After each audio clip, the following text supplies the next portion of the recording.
South Africa, India. நேத்தி முதல் டெஸ்ட்டுடைய 2வது இன்னிங்ஸ் ஆனது கிளம்புனுச்சு.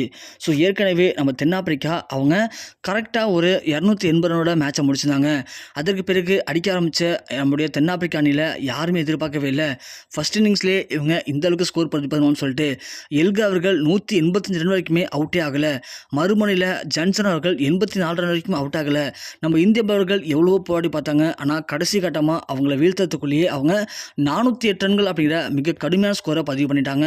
பும்ரா 4 விக்கெட் எடுத்தாரு, சிராஜ் 2 விக்கெட் எடுத்தாரு, தாக்கூர், கிருஷ்ணா, அஸ்வின் ஆளுக்கு தலா ஒரு விக்கெட் எடுத்தாங்க. ஆனால் 408 ரன்கள். இதை வச்சு பார்க்கும்போது முதல் இன்னிங்ஸ்லேயே இந்தியா விட அவங்க 250 ரன்களுக்கு மேலே அதிகமாக அடிச்சிட்டாங்க. இதுக்கு பிறகு இந்தியா கண்டிப்பாக ஒரு 400 ரன் அடித்தா தான் தென்னாப்பிரிக்காவை ஜெயிக்கிறதுக்கு ஓரளவுக்காவது ஒரு சின்ன மாற்றம் கிடைக்கும் அப்படின்னு நோக்கத்தில் இந்தியா தன்னுடைய 2வது இன்னிங்ஸை ஆரம்பித்தாங்க. ஆனால் ஆரம்பித்த கொஞ்ச நேரத்தில் யாருமே எதிர்பார்க்கவே இல்லை இந்தியா இந்த அளவுக்கு ஒரு கேவலமான தோல்வி தள்ளுன்னு சொல்லிட்டு.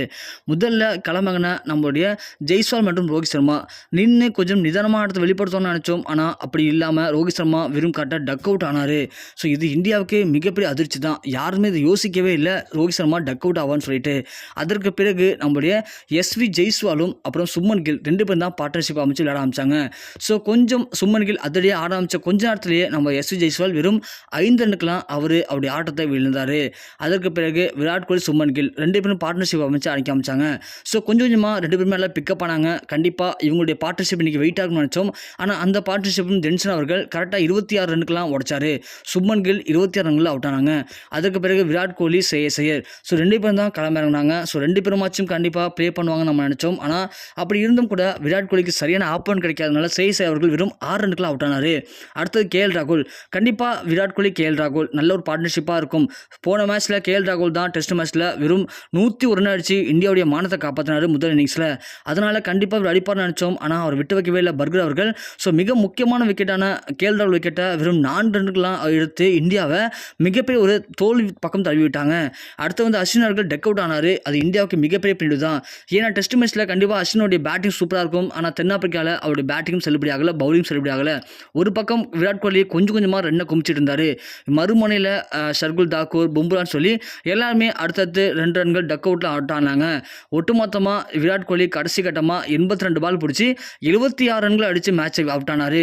இது ஒரு டெஸ்ட் மேட்ச் தான். 82 பால் பிடிச்சி 70 ரன் அடிக்கணும் அவங்களுக்கு அவசியம் கிடையாது. கொஞ்சம் இன்னும் நிதானமான ஆட்டத்தை விராட் கோலி வெளிப்படுத்திருக்கலாம். ஆனால் அவர் ரன் மிஷின் இல்லையா. கடற்கடன்னு அடித்து 70 ரன்கெலாம் ஒரு ஆட்டத்தை இழந்தார்.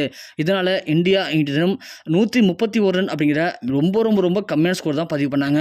அதுலேயும் குறிப்பாக விராட் கோலி அவர்கள் 76 ரன் அடித்தனால இந்த 131 ரன் வந்தது. இல்லை அப்படின்னா கண்டிப்பாக இந்தியா ஒரு 50 ரன்னுக்கெலாம் சொல்லிருக்கும். இதனால் ஏற்கனவே சவுத் ஆஃப்ரிக்கா 408 ரன்கள் அடித்தனால சவுத் ஆஃப்ரிக்கா 2வது இன்னிங்ஸ் விளையாடாமலே 32 ரன்கள் அப்படிங்கிற மிகப்பெரிய ஒரு ரன் வித்தியாசத்தில் இந்தியாவை இன்னைக்கு அதிர்ச்சி தோல்வி அடைய வைத்திருக்காங்க. இதனால் தோல்வியில் இன்னைக்கு இந்தியா மாட்டியிருக்கு. யாருமே எதிர்பார்க்கவே இல்லை இந்த டெஸ்ட் மேட்ச் இந்தியா தோக்குன்னு சொல்லிட்டு. கண்டிப்பாக முதல் மேட்ச்லேயே இந்தியா தோல்வி அடைஞ்சிருக்கு. 2வது டெஸ்ட் மேட்ச்ல இந்தியா ஜெயிச்சு இந்த தொடரை சமம் பண்ணுவாங்களா இல்லை படு தோல்வி அடைவாங்களா? உங்களுடைய கருத்து என்ன? இந்தியா எதற்காக இப்படி ஒரு மோசமான ஆட்டத்தை வெளிப்படுத்தணும்னு நீங்கள் நினைக்கிறீங்க? கீழே மறக்காம உங்களுடைய கருத்துல கமெண்ட் செக்ஷனில் பதிவு பண்ணுங்கள்.